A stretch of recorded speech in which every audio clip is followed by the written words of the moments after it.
हम तो सब हैरान हैं, सारा पार्टी का वर्कर, सारा cadre, party leadership, everybody is in shock. इशारों इशारों में आप कह गए कि ईसीजी और सीटी स्कैन का ही ये मसला, कहना चाहता हूं कि अगर उनको पार्टी से कोई गिला शिकवा नहीं है, तो फिर ये ईसीजी सीटी स्कैन का मामला, फिर उनको अगर गिला शिकवा नहीं है तो फिर वो पार्टी छोड़कर गए हैं, तो फिर कोई निजी कारण होगा, उनकी कोई उनका एम्बिशन होगा, कोई उनका कुछ और होगा, कोई कमिटमेंट होगी या कोई मजबूरी होगी, मजबूरी भी हो सकती है। नेशनल कॉन्फ्रेंस के कद्दावर नेता और जम्मू कश्मीर नेशनल कॉन्फ्रेंस के प्रोविंशियल प्रधान देवेंद्र सिंह राणा आज भारतीय जनता पार्टी में शामिल हो गए। क्या ये एक बड़ा झटका है नेशनल कॉन्फ्रेंस के लिए? मेरे साथ इसी विषय पर बात करने के लिए नेशनल कॉन्फ्रेंस के वरिष्ठ नेता सुरेंद्र सिंह बंटी हैं। बंटी जी, पहले ये बताइए कि झटका है? देखिए, जब भी कोई बड़ा पेड़ गिरता है तो झटका तो थोड़ा बहुत लगता ही है। अच्छा, मानते हैं आप बड़े पेड़ थे और गिर गए? देखिए, पार्टियों में लोग आते जाते रहते हैं, पार्टियों में इतनी ताकत होती है कि वो संभल जाती है। नेशनल कॉन्फ्रेंस के साथ या किसी पार्टी के साथ पहली बार तो हुआ नहीं। आप किसी भी पार्टी का इतिहास उठाकर देख लीजिए, भारतीय जनता पार्टी हो, कांग्रेस हो या कोई पार्टी हो, नेता आते रहते हैं, जाते रहते हैं। पार्टियां तो अपनी आइडियोलॉजी पे चलती हैं, अपनी लीडरशिप के दम पे चलती हैं। जैसा आप कह रहे हैं कि पार्टियां लीडरशिप के दम पे चलती हैं, लेकिन 5 अगस्त 2019 के बाद बड़ी सारी पार्टियों को हमने टूटते हुए देखा, बड़े बड़े लीडरों को अपनी पार्टी और पीपल्स कॉन्फ्रेंस में जाते हुए देखा। एकमात्र पार्टी थी नेशनल कॉन्फ्रेंस जिस पार्टी से कोई बड़ा नेता किसी दूसरे राजनीतिक दल में नहीं गया, और जब जाने की बारी आई तो आपके प्रोविंशियल प्रधान ही चले गए।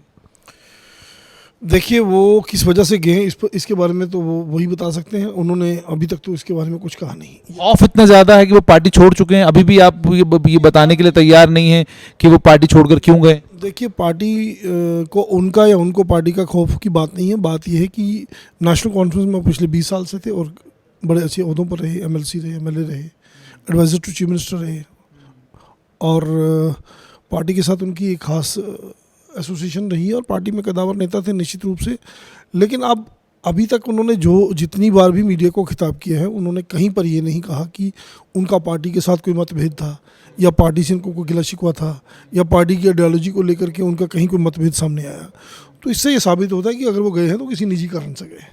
उन्होंने पार्टी या पार्टी लीडरशिप या पार्टी की आइडियोलॉजी या पार्टी की वर्किंग को लेकर कभी कहीं अभी तक कोई सवाल, इवन आज भी ज्वाइन करने के बाद भी जो उन्होंने स्टेटमेंट इशू की है उसमें तो कहा जम्मू डिक्लेरेशन पर की बात उन्होंने जब की, दबे लफ्जों में उन्होंने ये कहा कि जम्मू डिक्लेरेशन के ऊपर जब मैंने बात करनी शुरू कर दी तो पार्टी के अंदर विरोधाभास हुआ। तो साफ तौर पर दर्शाता है कि यही वजह थी जिसके कारण जो है पार्टी के साथ उनकी अंदर अंदर अंदर खाने कुछ ना कुछ चल रहा था।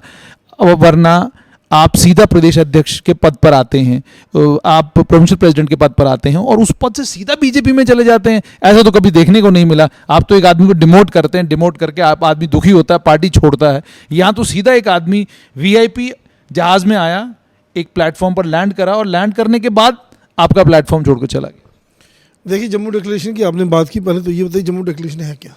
किसी को पता नहीं है। जम्मू डिक्लेरेशन और सेल्फ रूल में ये दोनों एक ही तराजू के दो वो हैं पत्थर।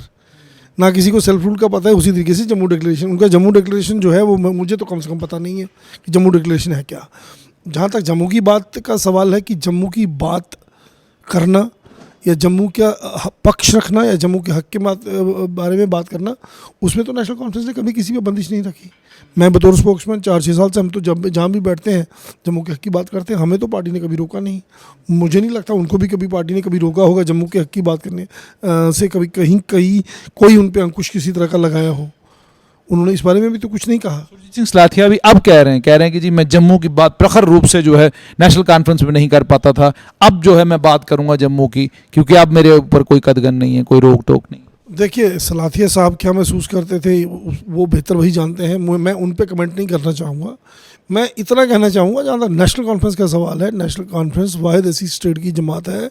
आप बाकी अगर पार्टीज़ के साथ उसको कंपेयर करें तो आप देखें, आप कभी कहीं नहीं पाएंगे कि नेशनल कॉन्फ्रेंस ने किसी पर्टिकुलर रीजन का कहीं नाम लिया हो या ये कहा हो कि इस रीजन के साथ नाइंसाफ़ी हुई या इस रीजन के साथ डिस्क्रिमिनेशन हुई।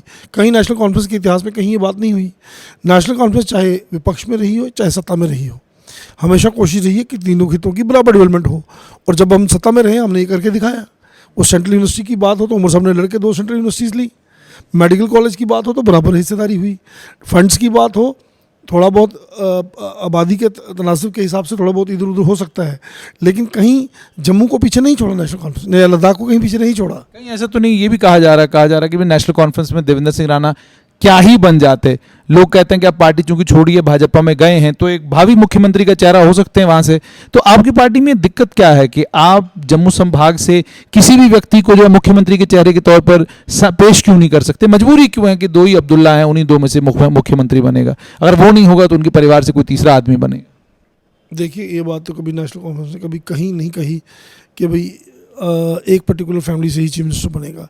ये तो एमएलए होते हैं जो बनाते हैं चीफ मिनिस्टर। जो इलेक्टेड हाउस होगा वो अपना लीडर चुनेगा। वो तो और मानते हैं कि असीम अब संभावनाएं जो है वो देवेंद्र सिंह राणा के लिए हैं, वो मुख्यमंत्री का चेहरा हो सकते हैं बीजेपी की तरफ से। ये बात अगर राणा साहब अपने मुंह से कहें तो बेहतर होगा कि उनका पार्टी छोड़ने का कारण क्या था। मुख्यमंत्री बनना या ना बनना वो उनका अपना वो है, उनका अपना क्या संकल्प है, उनका अपना क्या आगे की एम्बिशन क्या है। अपने एम्बिशन को लेकर के वो गए हैं, या वो जम्मू के हक की बात या हित की बात जो वो कहें उसको लेकर के कहें, ये तो आने वाले वक्त में पता चलेगा।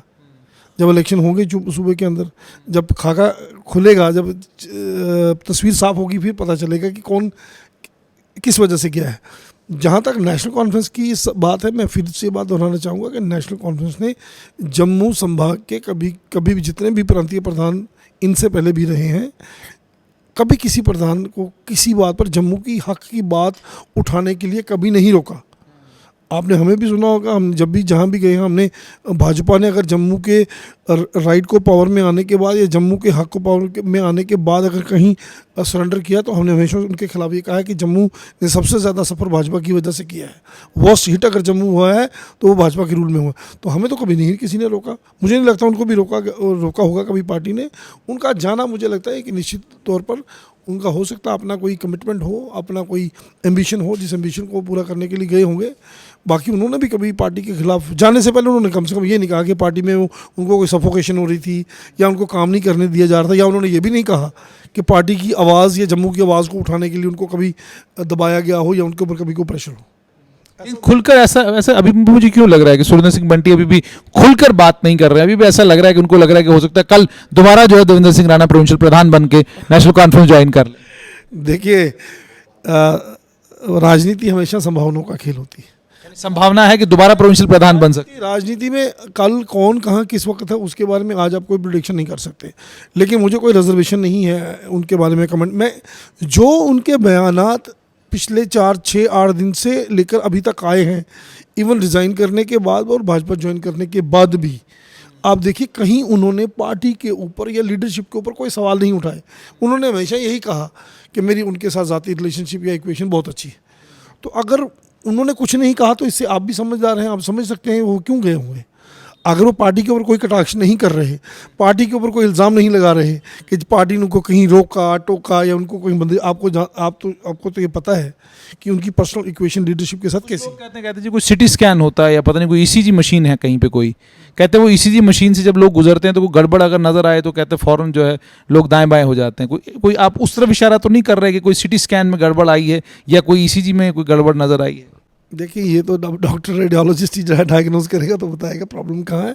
लेकिन मैं कहते हैं भाजपा वालों के पास रेडियोलॉजिस्ट बड़े जो है कमाल के हैं। देखिए, भाजपा क्या करती है बाकी केसेस में तो मैं कह सकता हूँ, आपको पता है कि जो देश के अंदर हो रहा है, जिस तरीके से सारे टॉप हमारे इंस्टीट्यूशन जो हैं, जिस तरीके से उनको मिसयूज़ किया जा रहा है, वो तो सब जग जाहिर है, वो कहने की बात नहीं है।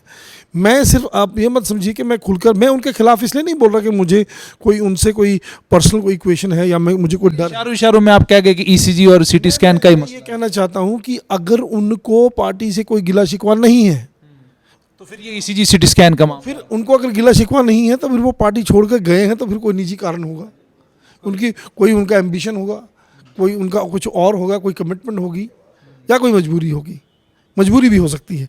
अगर उन्होंने नहीं बोला कि उनको पार्टी से कोई समस्या में क्यों जा रहा हूँ, तो मैं तो जोशी नहीं हूँ जो यहाँ बैठ के आइडिया लगा सकूँ कि वो क्यों गए।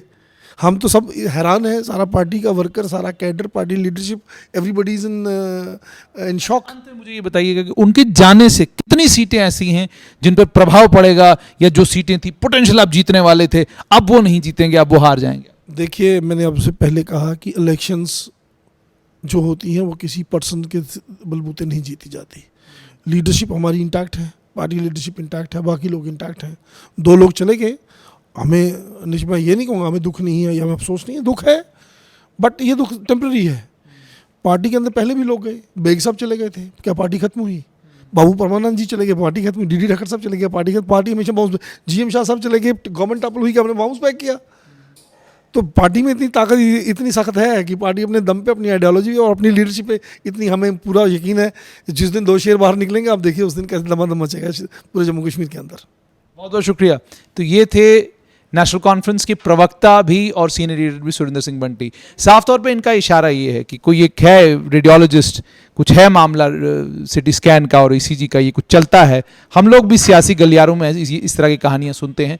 अब हकीकत क्या है वो तो आने वाला वक्त बताएगा, लेकिन फिलहाल के लिए कि नेशनल कॉन्फ्रेंस मानती है कि देवेंद्र सिंह राणा और सुरजीत सिंह सलाथिया के जाने से डेफिनेटली पार्टी दुखी है, आहत है, लेकिन उसका ये कतई भी मतलब नहीं कि पार्टी ने आने वाले चुनावों के लिए तैयारियां छोड़ दी हैं या आने वाले कल के लिए पार्टी ने आशाएं छोड़ दी हैं।